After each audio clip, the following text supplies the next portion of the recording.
Howdy fellow model railroaders, my name is Kevin Brown. I want to thank you for checking out my YouTube channel. This episode I'm going to go over some of the changes in my layout, which is mostly related to operations, how I want to run my layout. There's also some footage. We went over to the Illinois Central College Model Railroad Show, which is really more of a swap meet in East Peoria, Illinois. I got some interesting footage from that. And in addition, there's been some pretty interesting changes for my group, the N scale of Bloomington Normal, and I'm going to go over some of that. So that's quite a lot. Before I go any further, I just have to say thank you so much. In case you haven't noticed, my channel just went over 1,000 subscribers, which just surprises the daylights out of me. I've been at this for about not quite 5 years. And I've never really pushed to try and expand subscriptions, just trying to put out what I've been doing and my group's been doing, etc. And I really appreciate that so many people have had interest and faith in me and have joined on, and thank you very much. I was kind of joking that the last video I had a whole lot of footage of my doggies, and they're a whole lot more photogenic than, so I figured that's why I had such a climb lately in viewers. Whatever it is, whatever works, I'm thankful and humbled. And I guess that leads to the next part. I'm also apologetic. I have been rather busy with other things for the last few months, and I've been way behind on videos. We've been in kind of a slow period for shows and other things, so this should be picking back up to something more normal. So to summarize, thanks for showing up for the channel, and I'll try and show up a little more for you guys here in the next few months. So first things first, let's go over the changes to my layout. There have been several additions to my rolling stock on my layout that I'm very pleased with. First is this lovely Chicago Northwestern out of the 400s passenger set.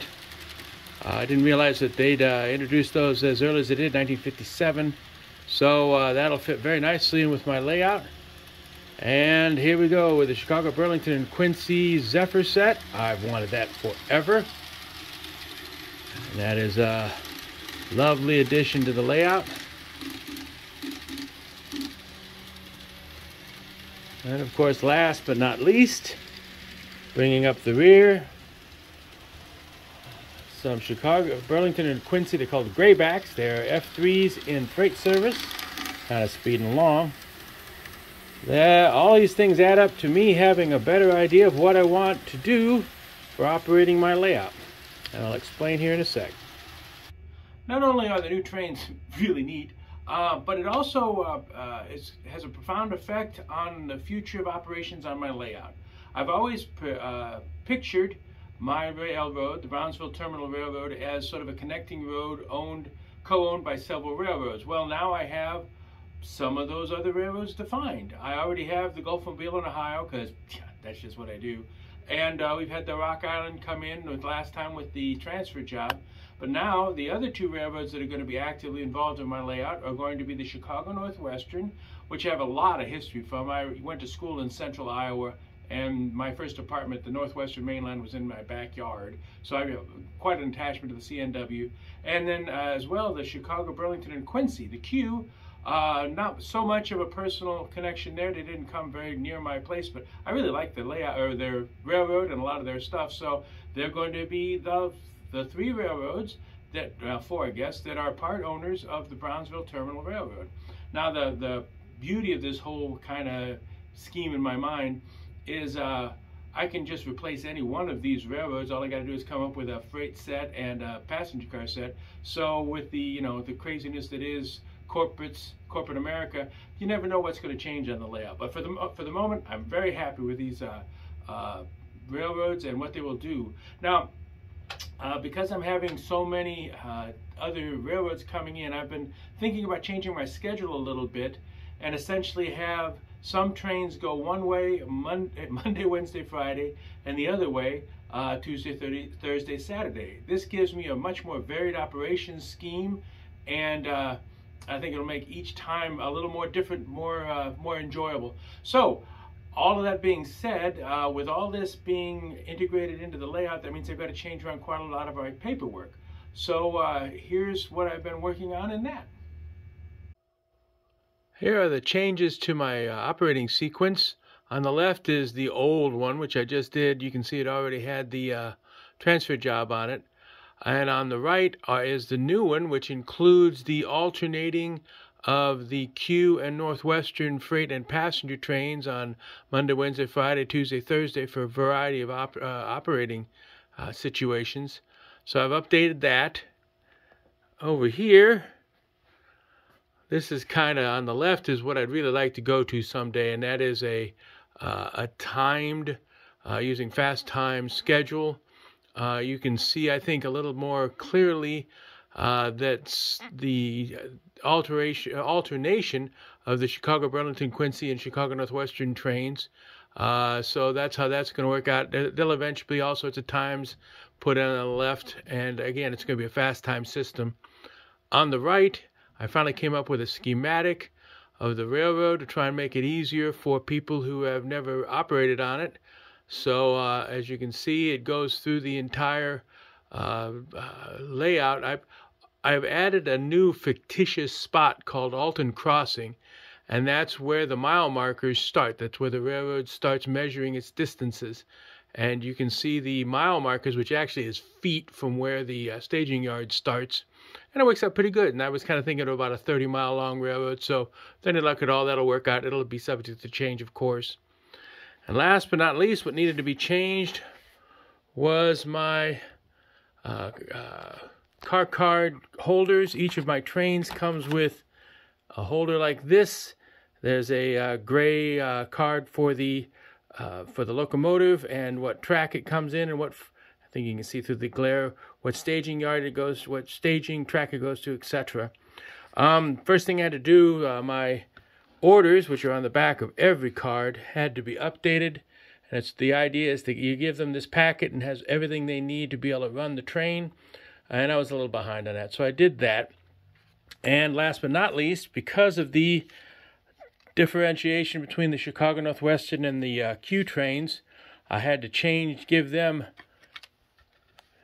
two different cards, essentially, so I can, in between operating sessions, I can stage the trains at their new tracks, and so they can take over their new roles.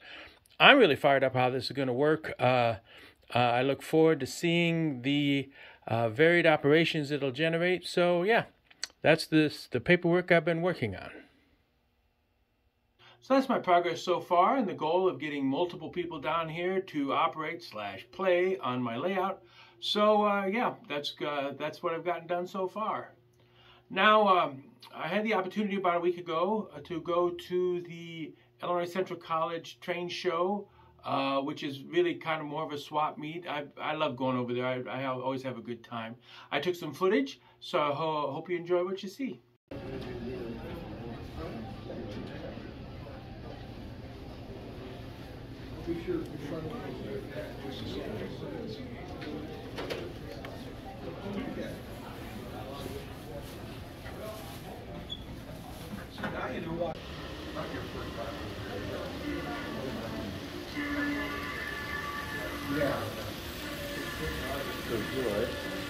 Very nice. Nice little model.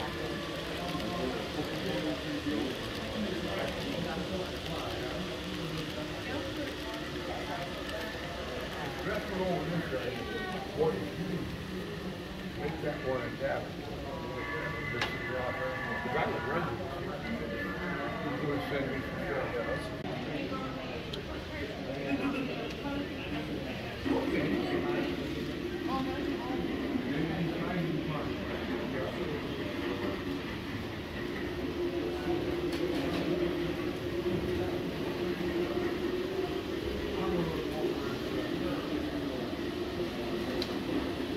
Hey, here.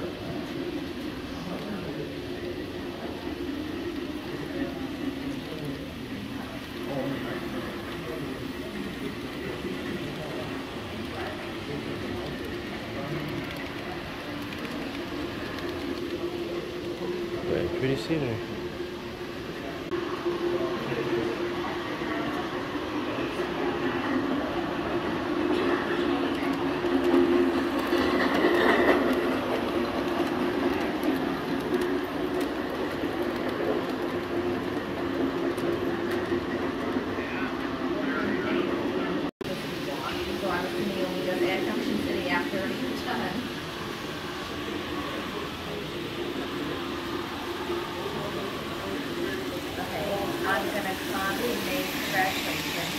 some parents are coming and staying at your house too.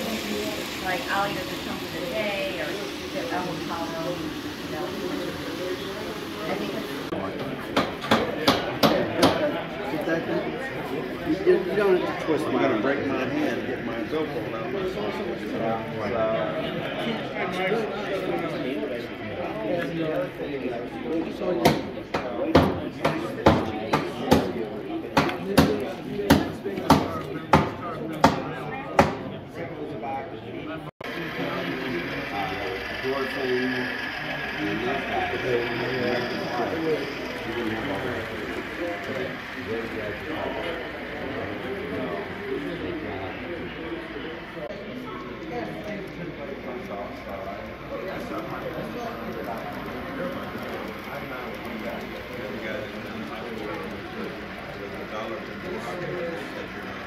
Oh yeah, they love it.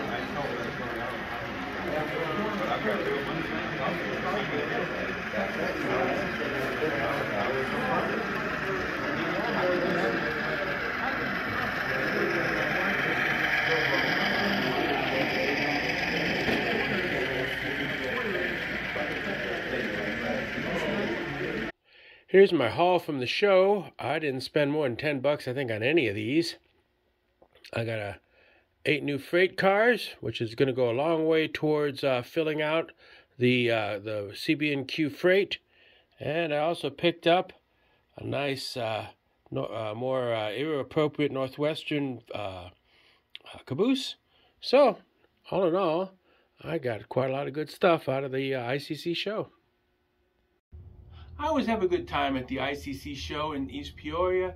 It's a great time to catch up with friends from the Peoria area, and the swap meet was well attended. I got some neat stuff for the layout, and they had a very nice selection of layouts this year, so I was quite impressed. They have another show in November, so I have every intention of going to that, and we'll see how that all works out. Now I guess it's time to talk about the big news for my group, the N scale of Bloomington Normal. I guess to sum it up, we now have access to a space that we can leave our stuff set up more or less permanently. We have been approached some years ago, some time ago, by the owners of Blue Rail Hobbies, which is a hobby shop starting up in Farmer City, Illinois, which is about exactly halfway between where I live, Bloomington Normal, and Champaign-Urbana, along about 74. He has been for a while eyeing not just building a train shop in this small town, but also making it sort of a destination with different operating layouts, open houses, and things of that nature. He'd approached us some time about this idea, and with his recent move, he has a space, ground level space with its own door to the street, 18 feet by 30 some feet. It's a beautiful space, and he wants us to set up and run a layout. Now, our T-Track stuff is used quite a lot, and I didn't think it would work out so terribly well. However, we have a lot of old N-Track modules that are just collecting dust all over in garages all over town. So it seemed like the logical thing to start setting up an N-Track layout in this space. And so for the last, we go every other Saturday. For the last few months, we've been trying to gather all of our stuff and try and see what we can set up in the space provided. And it is a beautiful space. I got some footage here of kind of an overview of the space, the room, and some of the where we are on the setup so far.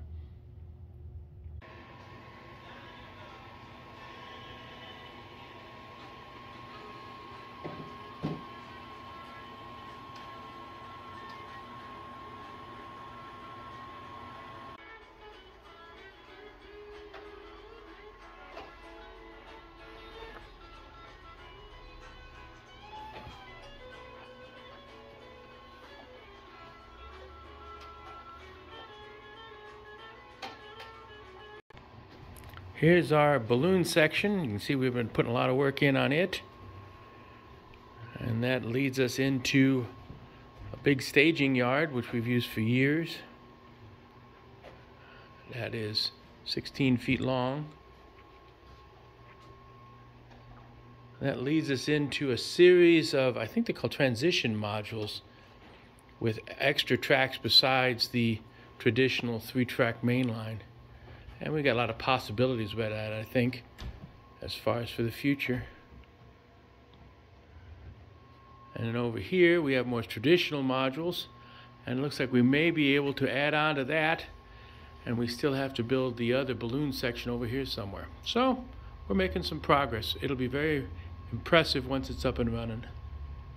20 minutes after I filmed that last little bit, another fella showed up with 3 more 4-foot modules, straight modules, to add to our layout. This is going to be a very nice sized room, and I think we can fill it very nicely with what we've got going on.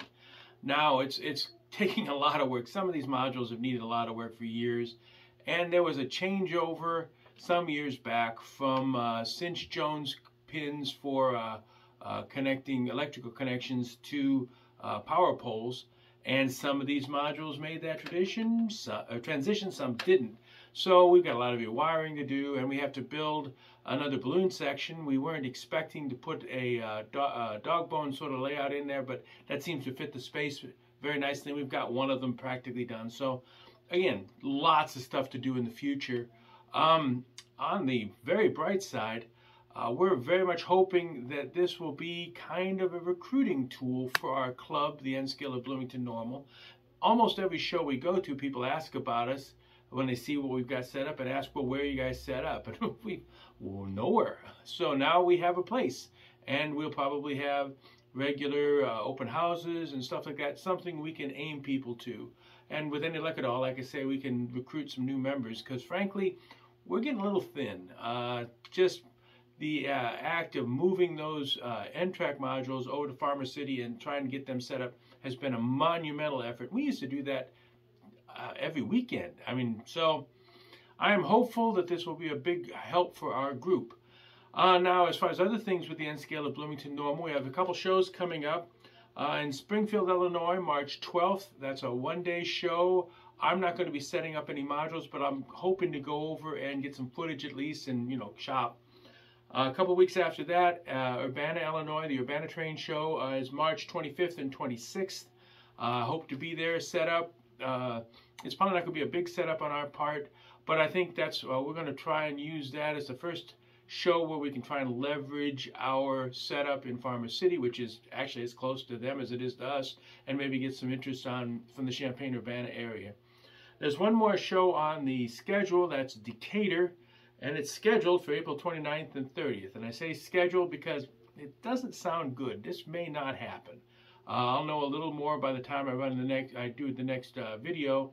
That's always been kind of our flagship show. They have 2 a year, but there's been some disagreements with the showrunner and the venue, and yeah, it's a mess. So we'll see what's going on there. I hope it all pulls through, but yeah, you never know. Well, that's pretty much all I've got to show this time. I hope you liked what you saw. If you did, please hit like and subscribe, and I'll catch you next time. Thank you very much for watching.